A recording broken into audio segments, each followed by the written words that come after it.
Good morning, everyone. Welcome to One Concept Per Day portal. And the concept today that we are discussing here is on collisions. Collisions and circular motion. Because circular motion is a topic which can get combined with gravitation, which can come with mechanics or any other topic. It's a common one. Okay. Now, towards it, let us begin with this. This question is taken from November 2006 paper, T0. Okay. So, a large metal ball is hung from a crane by means of a cable of length 5.8 meters as shown below. Okay. So, this is a ball, metal ball over here. This has been hung with a string over here. The length of this 5.8 meters. There's a wall here. In order to knock down a wall, a metal ball of mass 350 kg is pulled away from the wall and then released. So, if you want to break this wall, what you do is you take this one, you pull it over here. So, the new position of the ball would be somewhere here like this. It should be like this over here. Just like this. Like this. So here you release it from here and then it goes and knocks it, and as a result of it the wall falls down. Okay, now the crane does not move, and the graph below shows the variation with time t of the ball, v of the ball after release. Okay, so this is a vt graph which is shown here. You see the velocity starts increasing from 0 and it goes to a maximum here. When does it become maximum? It becomes maximum at 1.2 seconds, and after that, okay, the velocity starts dropping down and becomes 0 here. At the end of this 1.2, 1.3, this should be 1.32, 1.34, 1.35 nearly, 1.35 seconds. At 1.35 seconds, it comes to stop. Now let us understand this graph from the figure before we read the full question. So initially what's happening? Velocity is increasing, then it slows down, and finally it doesn't slow down, velocity is increasing once again, and it hits over here. What's the maximum velocity? What is the maximum velocity? Because read that also here. This comes out to be 3, this is 2 to 2.5, and this is 2 divisions away here. This should be around 2.6. 2.6. What's happening from the figure? So when you release it here, okay, from rest, v was 0 here. At this point, v was 0. And when it came here, it came and hit over here. The velocity was maximum. At this point, the velocity was maximum, which was seen to be around 2.6 meter per second. And after that, what happens? The moment it hits it, then slowly comes back, right? So as a result of it, the velocity now reduces. It hits over here and then it comes back. There's a deformation in the ball over here, and before it leaves out from here, okay, so what happens is the velocity becomes 0. The moment it is in contact with this one, this is 0. So this is what we have understood. So which means okay, the graph is describing only the onward motion. It is not describing the backward motion. Okay, before we continue, we should first understand what's happening and then we can proceed. Okay, next. Now let us move on. The ball makes contact with the wall when the cable from the crane is vertical. When the cable from the crane is vertical, it is like this. Okay, then just for the ball just before it hit the wall, state why the tension of the cable is not equal to the weight of the ball. Why is tension not equal to weight? Now what's happening over here? For the ball before it hits the wall, which means what? Let us say this is the wall over here, and this is the ball. This is the ball over here. If it is before hitting the wall, it's not hitting the wall, there's a small gap in between.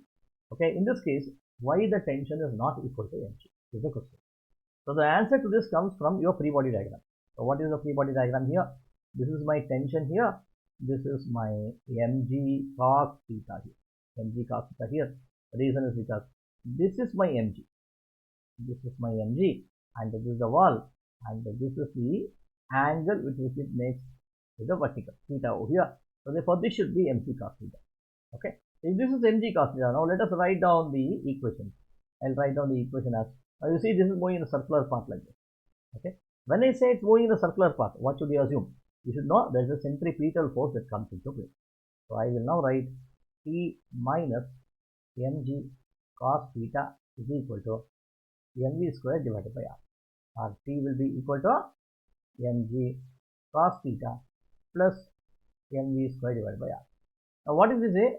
State why the tension of the cable is not equal to weight of the ball before it hits the wall. Let us say before it hits the wall, it makes a very small angle. How much this angle could be? This angle could be, let us say for example, something like around 5 degrees. Okay. If it is 5 degrees, when theta is small, what happens to cos theta? Cos theta is nearly equal to 1. So I can now write this equation as equal to mg into cos theta, I make it as 1, plus mv square divided by r. Now what's happening? This value of t is larger than mg. Okay, so thus you can say it implies t is greater than mg. Okay, right, like this. Okay, so or you can say that the centripetal force acts on it. Okay, is provided by the cable when the ball is moving along the arc of a circle, and as a result of its tension will not be equal to this.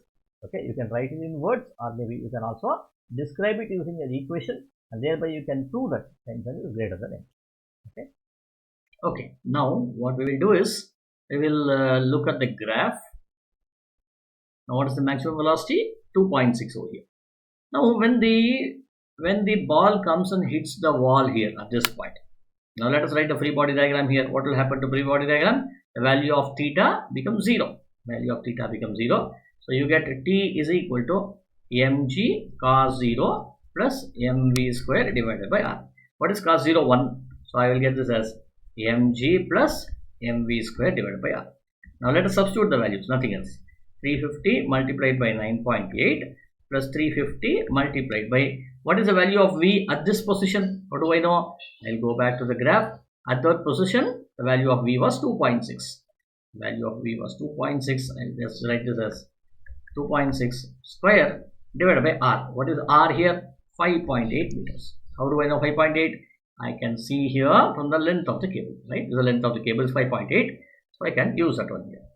So therefore, now let us calculate the whole thing. So this should now be equal to 350 into 2.6 into 2.6 divided by 5.8. When I get this 407.93, which is 408. So I'll write, this is the second term I have calculating.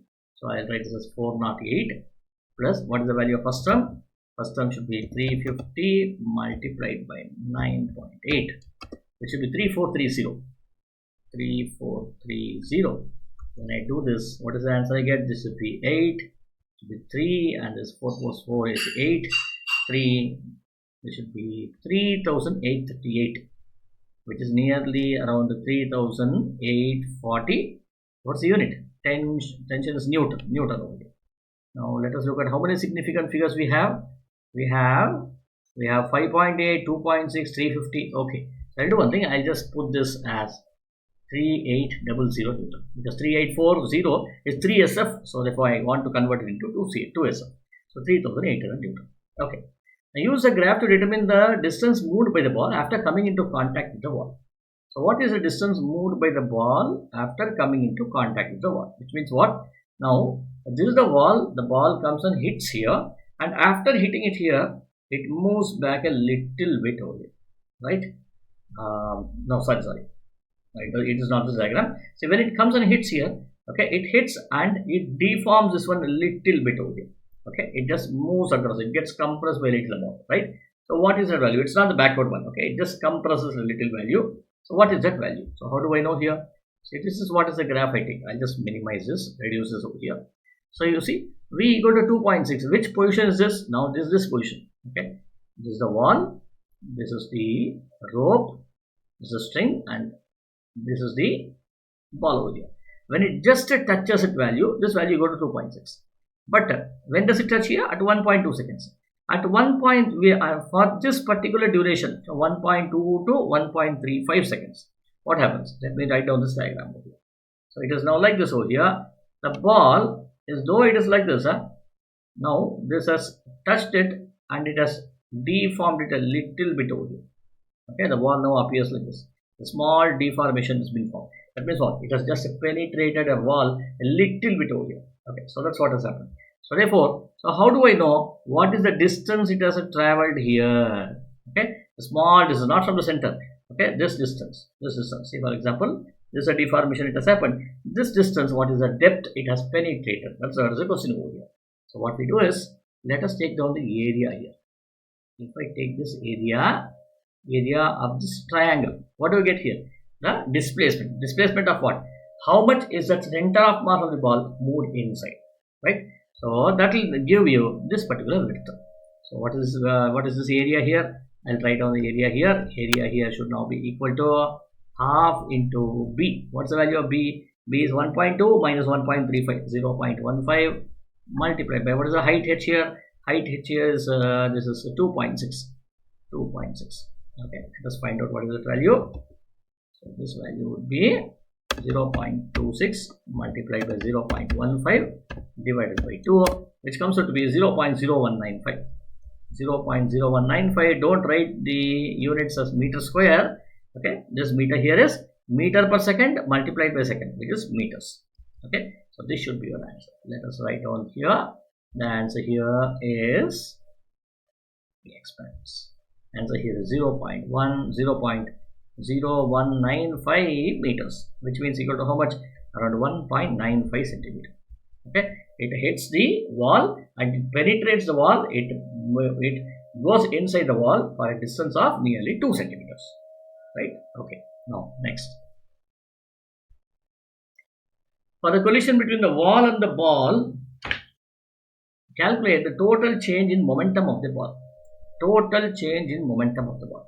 What do you mean by total? It means, what is the final momentum? M into V. What is the initial momentum? 0. So M into V minus 0 should now be equal to M into V. So the total change in momentum, it should be 350 multiplied by, what is the final velocity here? 2.6. When I do this, how much do I get here? So this should be 350 multiplied by 2.6 would be 910.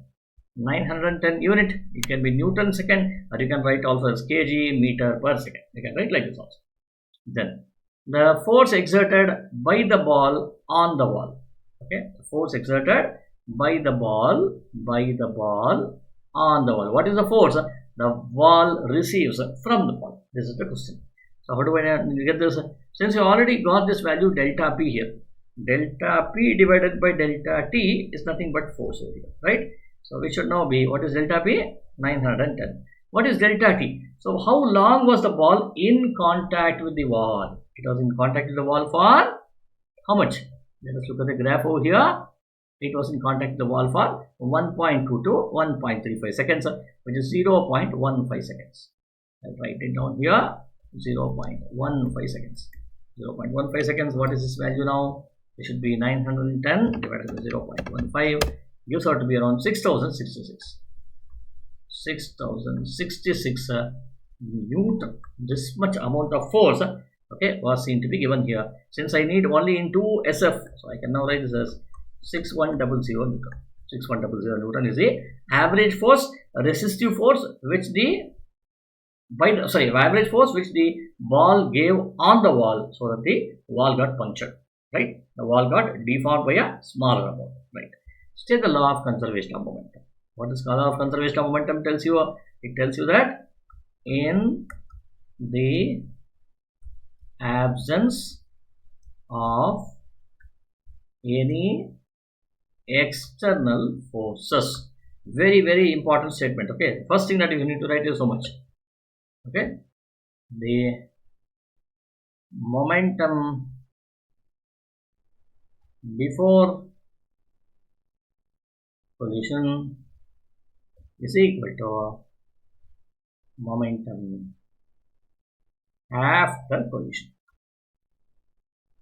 You can write like this. You can also write in an isolated system, momentum is conserved. You can also write this. You can also write like this in this case. Then the metal ball has lost momentum. Discuss whether the law applies to this situation. Now what he asking is here that, look at this here. Okay, so if you look at this point over here, here it had some momentum. The ball had some momentum. The moment it hit over here, the momentum started decreasing. Now how is it that the momentum before collision is equal to momentum after collision? Don't you think this is correct? This is incorrect. What's happening over here? Definitely it is incorrect in the case, right? Now that again depends on your perspective. Okay, what way you are looking at it. Now, so therefore I can now write this in two different manners. You can say yes, and you can also say no. Now, when is this yes? We can consider this as yes, when the ball, wall, earth, all are one system. they all belong to one system, then you can say the momentum, okay, of the ball has reduced and the momentum of the ball has increased. You can say that. Okay. In this case, you can say yes, this is applicable because we assume that the same force acts on the ball, the wall, the earth, everywhere. So there is no difference over here. Now you can also say this is no. Then can you say, if you say the ball experiences a gravitational force and hence you cannot use the COM because this acts like an in case of an external force. In case of an external force. Okay, next. During the impact of the ball, 12% of the kinetic energy of the ball is converted into thermal energy in the ball. The metal of the ball has specific heat capacity of 450 joules per kg per Kelvin and determine the average rising temperature of the ball as a result of colliding of the ball. See, there is a specific heat capacity given. Which formula will you use? You will always use mc delta T. First thing. Okay. Now this mc delta T should be equal to some energy. What is that energy? It says during the impact of the ball with the wall, 12% of the total kinetic energy. What is total kinetic energy? Half mv squared. 12% of it, which means what? You are going to multiply with this by 0.12 of the ball. So this is the energy of the ball is converted into thermal energy of the ball. So what's happening? So this energy is getting converted into kinetic energy. Kinetic energy is converted into thermal energy. So I can now equate this to equal to Q over here. So I will write 0.12 into half mv square is equal to mc delta T. Now is everything known? Mass of the ball is known. So I will cancel, but because both the sides m you have, so it is not required over here. So now you have 2 ones are 0.06 are. What is V here? V is nothing but 2.6. Okay, before it collided, right? So 0.06 multiplied by 2.6 square is equal to specific heat, which is 450 multiplied by delta T. You want to find out the average rising temperature. What does it tell you? That means when the ball has this much amount of kinetic energy, it came and hit over here. As a result of it, there was a rise in temperature of it. The ball gets heated up. Okay, what is the rise in temperature? That's the question. So let us do this one here. Now delta T should be 0.06 multiplied by 2.6 square divided by 450. Let's do this.